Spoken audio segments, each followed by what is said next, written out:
16 juillet 2025, fidèles téléspectateurs de Sora TV, bonjour et bienvenue à cette édition de journal qui aborde le lancement du baccalauréat session 2025 dans le département des Collines.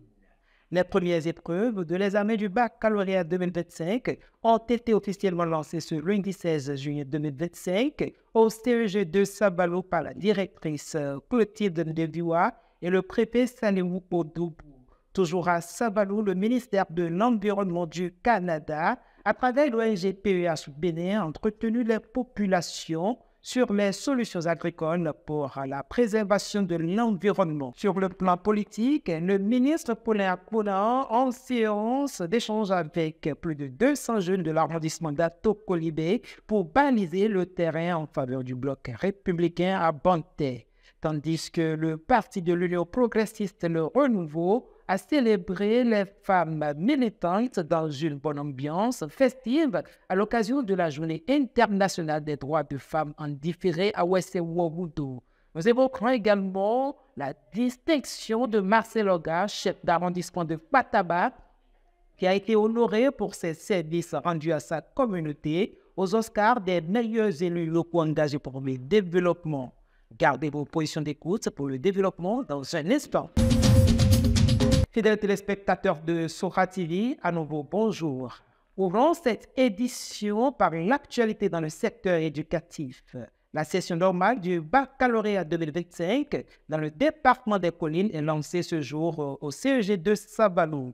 La directrice départementale des enseignements secondaires, techniques et professionnels, Clotilde Ndeviwa, et le préfet des Collines, Saléou Odoubou, donnant le top des premières épreuves, ont exhorté les candidats à plus de concentration, mais surtout à moins de pression. Ils se sont prononcés au micro de Henri Sodedi et Émeric Vaudillon. Dans un premier temps, je réalise que les candidats sont sereins et j'ai aussi constaté que la nature était clémente envers nous. C'est vrai qu'il y a une fine pluie qui n'a pas du tout empêché le déroulement normal des examens. Les candidats sont en salle, les surveillants étaient à l'heure. Ils se sont mobilisés, ils sont déjà dans leur salle de surveillance. Et j'ai constaté que la particularité cette année, c'est que j'ai eu la chance et le bonheur de constater que le bureau des parents d'élèves s'est mobilisé également et s'est retrouvé dans la salle. À un moment donné, même était confondu aux surveillants de salle. Et c'est une première et j'ai salué cette dynamique qui mérite d'être copiée. L'organisation, c'est déjà depuis l'office du bac que je tiens à remercier. Je voudrais vraiment remercier les ministres des deux ordres d'enseignement sous l'égide de qui le baccalauréat s'organise dans notre pays. Le directeur général de l'office du bac pour ce dynamique, pour la parfaite organisation du baccalauréat au Bénin. Donc, comme vous le voyez, c'est déjà depuis et aujourd'hui vous avez le fruit de ce que nous avons fait comme organisation, c'est-à-dire la rencontre des chefs centres, les rencontres répétées des chefs centres, la supervision des chefs des centres de composition avant le déroulement des examens, la désignation des chefs centres, des superviseurs et des chefs centres adjoints, et puis aussi la liste à disposition des surveillants de salle. Donc, tout ça contribue à l'organisation et à ce que vous voyez ce matin. À l'endroit des parents d'élèves, aujourd'hui, ils ont eu à faire un accompagnement, un suivi par rapport aux apprenants. Maintenant, pour les 3 jours de composition, je leur lance une invite à un accompagnement pour que les enfants ne soient pas affolés, que les enfants puissent venir composer de façon vraiment sereine et pour pouvoir rendre le meilleur d'eux-mêmes. Mon souhait le plus ardent, c'est que tous les candidats réussissent parce que nous avons vraiment mouillé le maillot et que les fruits tiennent les promesses des fleurs. Restons à Sabalo pour parler agriculture. Dans l'optique de répondre aux difficultés agricoles liées au changement climatique, le ministère de l'Environnement du Canada, par le biais de PEH Bénin, rencontre ce lundi 16 juin les populations de Savalou pour le lancement de ses activités pour le compte du projet « Semer pour demain, solutions agricoles pour un Savalou résilient ». Le directeur exécutif de PEH, c'est les agriculteurs au micro de Henri Sodedi et Émeric Vaudéon. Les objectifs de notre rencontre, c'est un lancement des activités de l'un de nos projets intitulé « Semer pour demain, solutions agricoles pour un Savalou résilient ». Donc, c'est les activités de ce projet que nous avons lancé aujourd'hui. Après ce lancement, c'est la mise en œuvre du projet, parce que c'est un projet qui vise à accompagner les producteurs et productrices pour faire face au changement climatique. Les impressions ont été bonnes, en ce sens que dans toute la commune de Savalou, l'arrondissement de Lac-Autan a été choisi pour accueillir ce bel projet. C'est une fierté pour moi et je passe par cette même occasion pour remercier les responsables du projet PH, tous les acteurs clés de cette structure. À présent, parlons politique avec les femmes militantes de l'Union progressiste Le Renouveau de Ouessé-Ouagoudou qui ont célébré en différé la Journée internationale des droits des femmes ce week-end dernier. Cet acte d'engagement indéfectible est le signe d'une reconnaissance qu'occupent les femmes dans le pillage du président Patrice Talon. Les remerciements sont allés à l'endroit de l'honorable Edmond Agua. Reportage signé Antoine Adobogo. C'est en différé, mais avec une ferveur intacte, que les femmes militantes de l'Union progressiste Le Renouveau de Ouessé-Ouagoudou ont célébré la Journée internationale des droits des femmes. Elles sont venues nombreuses, déterminées à réaffirmer leur engagement indéfectible en faveur de la cause féminine et des idéaux du parti. Dans une ambiance conviviale et militante, ces femmes ont exprimé leur profonde gratitude au président Patrice Talon pour les nombreuses réformes mises en œuvre en faveur de la valorisation de la femme béninoise. Leurs remerciements sont également allés à l'endroit de l'honorable Edmond Agua, député et coordonnateur départemental des collines, pour son accompagnement constant et son soutien sans faille aux femmes de Ouessé-Ouagoudou. Permettez-moi, au nom de toutes les femmes ici présentes, de féliciter l'honorable Edmond Agua pour son dévouement et ses actions bienveillantes en faveur des femmes de la commune de Ouessé. Nous comptons sur lui car beaucoup reste à faire. Nous souhaitons vivement que d'autres bonnes qualités se joignent à nous pour répondre au mieux aux attentes du président Patrice Talon qui, sur son leadership, a posé des bases solides en matière d'inclusion et de promotion des droits des femmes. En attendant, que devons-nous faire, chères femmes? Nous devons prendre nos destins en main. L'opportunité existe déjà au plus haut sommet de l'État. Il nous faut simplement nous engager pleinement dans la dynamique de construction du Bénin. C'est pourquoi, dans les minutes qui suivent, nous évoquerons les perspectives d'un mieux-être durable pour tous. Mais au-delà des enjeux sociaux, notre véritable chantier reste la politique qui est au cœur de tout. Sans participation politique, nous, femmes, n'aurons jamais de décision qui nous concerne. Désormais, nos voix porteront loin, mais cela n'hésite pas des volontés individuelles pour réaliser la volonté commune. Depuis l'étranger, c'est David Kouassi qui a porté la voix et le message de l'honorable Edmond Agua. Pour lui, cette mobilisation est la preuve vivante de la fidélité des militantes de Ouessé-Ouagoudou aux valeurs de l'Union progressiste Le Renouveau. Femmes de Ouessé, l'honorable compte sur vous, le député Edmond Agua compte sur vous et compte sur votre détermination. Je crois que ce n'est pas la première fois que nous sommes arrivés ici. par rapport au militantisme.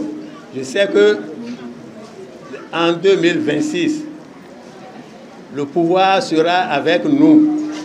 Pour que nous ayons le pouvoir au niveau de l'UP, le renouveau, il va falloir que vous, les femmes, vous vous leviez et battre le fer avec vos maris, avec vos enfants, avec vos copines, pour que nous ayons la victoire finale en 2026.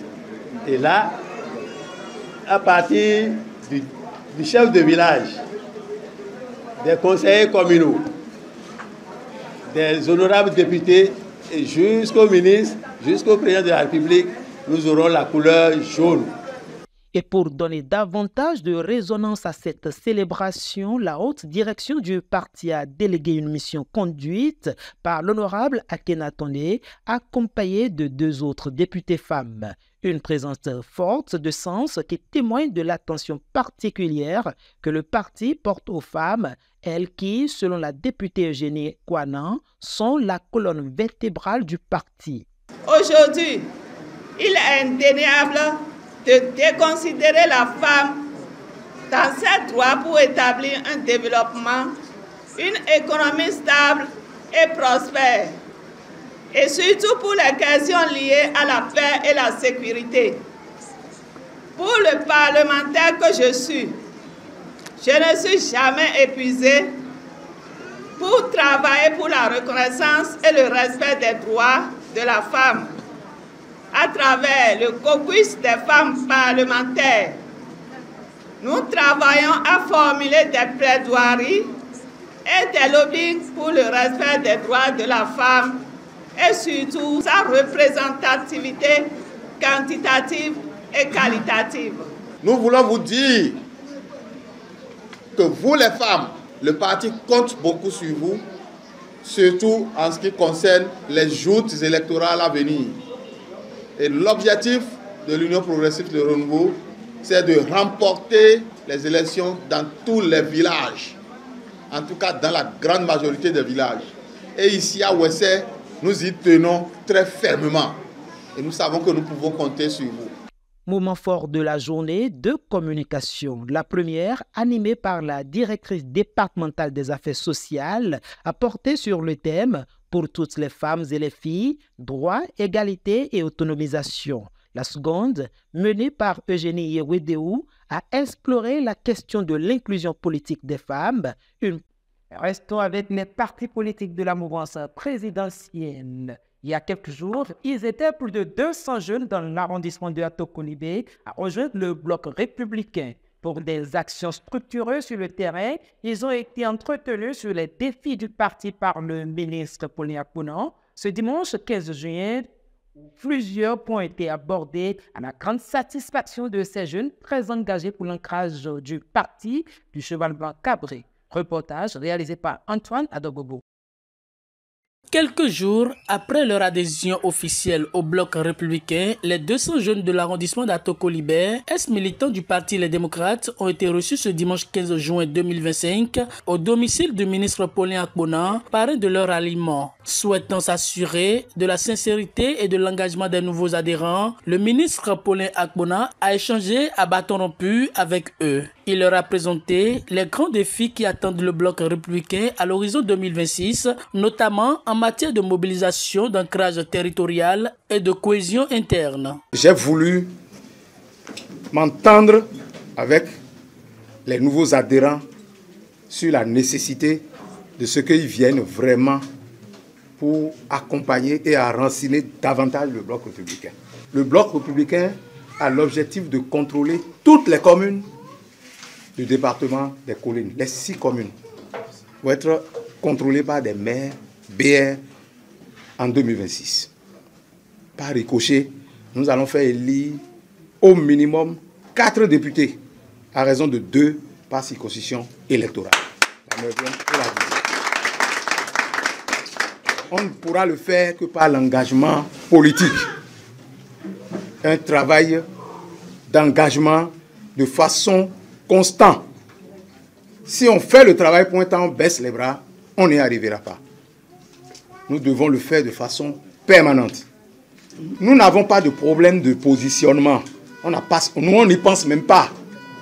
L'essentiel, c'est que le candidat soit du bloc républicain. Parce que c'est le bloc républicain qui veut gagner, pas un individu. C'est là le fondement de la réforme du système partisan. Nous devrions travailler à avoir des partis politiques forts. Au nom de l'ensemble des jeunes ralliés, Aimé Agbo a pris la parole pour réaffirmer leur volonté de servir avec loyauté et fidélité la cause du bloc républicain. Nous sommes très émus, très contents, ce jour très mémorable, et je peux dire, pour moi, c'est comme si je suis en train de rêver. Mais, sincèrement, la joie est grande.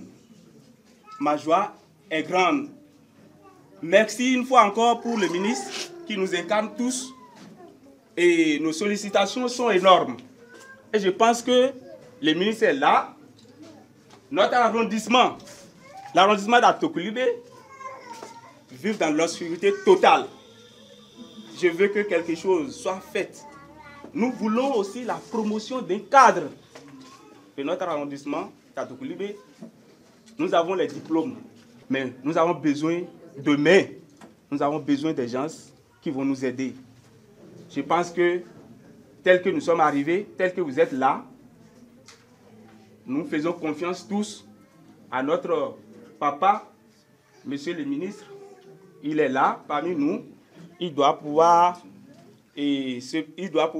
chercher pour nous, fouiller pour nous dans tous les coins, recoins, et nous mettre quelque part pour que Atokolibé puisse aussi vivre comme les autres arrondissements.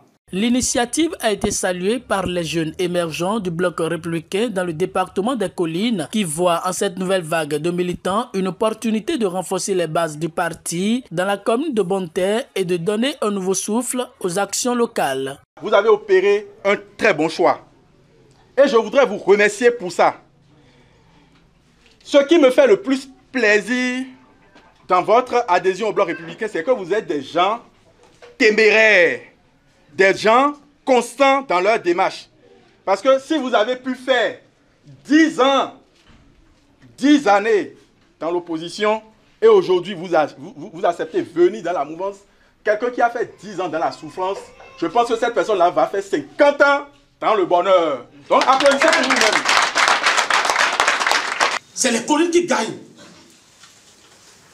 Nous ne sommes pas là pour pousser quelqu'un.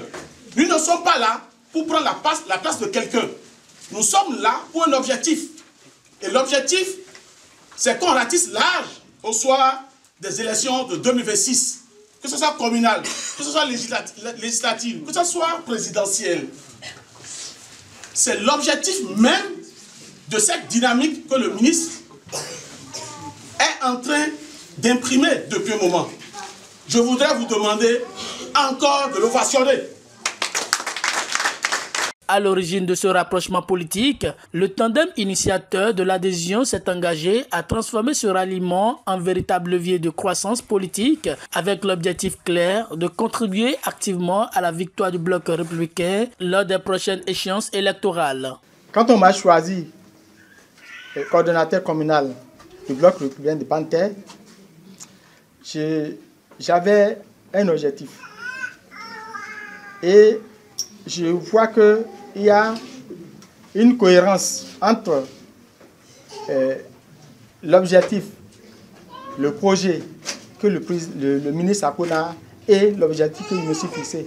L'objectif que je me suis fixé, c'est d'avoir un résultat. Je réitère encore aujourd'hui que nous, la coordination communale de Bonne-Terre, en présence du ministre de l'Énergie, c'est à bras ouverts que nous vous accueillons dans la famille Bloc républicain qui s'agrandit et s'enracine dans la commune de Bonne-Terre. Et nous vous lançons, nous vous envoyons en mission. Allez prêcher la bonne nouvelle comme j'ai l'habitude de le dire. Le Bloc républicain doit couvrir toute la commune de Bonne-Terre. Mais au-delà des enjeux électoraux, le ministre Paulin Akponan s'est dit résolument engagé à accompagner tous les jeunes porteurs de projets viables et à soutenir les femmes dans leur quête de financement pour développer des activités génératrices de revenus. Il faut sortir nos jeunes de la précarité. Ceux qui sont porteurs de projets, je leur apporterai tout mon appui pour qu'ils puissent bénéficier du dispositif de l'ADPME. Ceux qui sont diplômés, je leur porterai tout mon appui pour qu'ils aient l'expérience professionnelle nécessaire, au besoin même qu'ils aient des postes de responsabilité. Quant à nos mamans, il y a le dispositif, le nouveau microcrédit à l'AFIA, qui est là. On va aussi les aider à bénéficier de ça. Parce que maintenant, vous êtes venus au BR, vous devez également adhérer à l'organisation de masse du BR qui s'occupe des femmes, qu'on appelle OFR. Si vous adhérez à ça, les responsables de l'OFR vont vous aider à obtenir les crédits, microcrédits à l'AFIA pour vos activités génératrices de revenus. Une main tendue qui traduit sa vision d'une politique de proximité fondée sur l'action concrète et la valorisation du capital humain. Rendons-nous à Datsa-Zoumé où les mérites de Marcel Oga, chef d'arrondissement de Pataba, ont été reconnus dans le cadre de la première édition des Oscars des meilleurs élus locaux engagés pour le développement organisé par le Cercle des jeunes cadres pour le développement des collines. C'était le samedi dernier à Géco Hotel. Reportage de Lucie Madodé. La véritable mesure du progrès n'est pas seulement dans l'ampleur des réalisations, mais aussi dans la gratitude, la distinction et la reconnaissance que nous accordons à celles et ceux par leur dévouement, transforment les aspirations en réalité sur le terrain. C'est dans cet esprit que le CJCDC a initié les Oscars des meilleurs élus engagés dans les actions de développement à la base au sein du département des Collines. Pour cette première édition, le choix est porté sur Marcel Oga, chef arrondissement de Pataba, pour bénéficier des attributs de meilleur acteur de développement dans la commune de Savalou. Son parcours force l'admiration. Il est né vers 1972 à Meniki, un village administratif de l'arrondissement de Pataba dans la commune de Savalou. Après avoir obtenu son BEPC en 1994 et son insuccès au bac de 1992, il intégra l'enseignement primaire dès le 26 octobre de la même année. Quelques années plus tard, il reçut des formations professionnelles d'où il obtient successivement le CAP en 2003 et le CAP en 2007, ce qui lui a permis de faire l'expérience de la direction en 2008 et 2009. Dès les années 2010, M. Oga fit son entrée en politique. Au cours de ses premières années, il a connu quelques mésaventures. Cependant, toujours optimiste comme Voltaire et dynamique, il a finalement été élu conseiller communal de Savalou en 2020 et est l'actuel chef d'arrondissement de Pataba. Pour Marcel Oga, acteur intrépide et infatigable du développement communautaire, cette distinction est une source de motivation. C'est avec une profonde émotion et une immense gratitude que je reçois aujourd'hui cette distinction. Être reconnu comme meilleur élu local, œuvrant pour le développement par une structure aussi dynamique et engagée que la vôtre, est un honneur qui m'interpelle et me motive encore davantage. Ce prix n'est pas seulement une reconnaissance individuelle, il est le reflet d'un travail collectif, celui d'hommes et de femmes qui, au quotidien, croient en notre arrondissement. Bouclons cette édition par une note de santé dans la dynamique de réduire le taux de mortalité lié aux maladies infantiles, notamment le paludisme. Il a été lancé la campagne d'intensification saisonnière de la vaccination contre le paludisme au profit des enfants de 6 à 18 mois dans la zone sanitaire d'Assa-Glazoué ce vendredi 13 juin à la place Ed Bakoku à Datsa-Zoumé. Occasion pour le directeur départemental de la santé, Dr Mouyombi Jacques, et le médecin coordonnateur de la zone sanitaire d'Assa-Glazoué, Dr Romulus Omontayo Yapi, de donner des précisions sur cette campagne et inviter les populations à sortir massivement. Ils sont au micro de Wilfried Anagoni. Nous avons souhaité, surtout les pays en Afrique, les pays d'Afrique, nous avons souhaité avoir le vaccin contre le paludisme. Depuis longtemps, et c'est maintenant, en 2023, que nous avons commencé. Vraiment, je voudrais saluer la vision du chef de l'État, la vision de notre ministre de la Santé pour avoir pris cette décision-là. Parce que lorsque vous vaccinez votre enfant contre le paludisme, il ne fera plus le paludisme. Lorsque éventuellement il fait le paludisme, ce serait la forme la plus mineure, la forme modérée.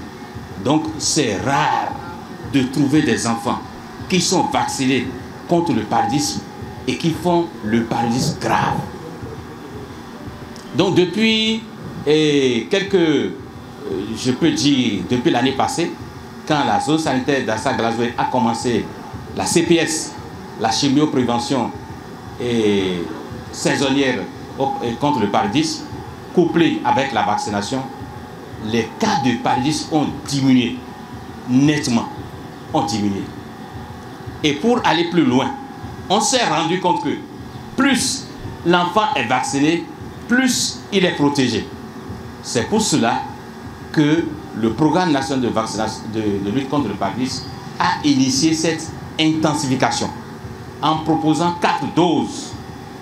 Vous devez sortir, amener vos enfants dans tous les centres de santé de la commune de Dassa et de Glazoué pour qu'ils puissent bénéficier de cette stratégie, de cette opportunité pour prévenir le paludisme à 6 mois, à 7 mois, à 9 mois et à 18 mois. Tous les enfants dans cette tranche d'âge sont concernés.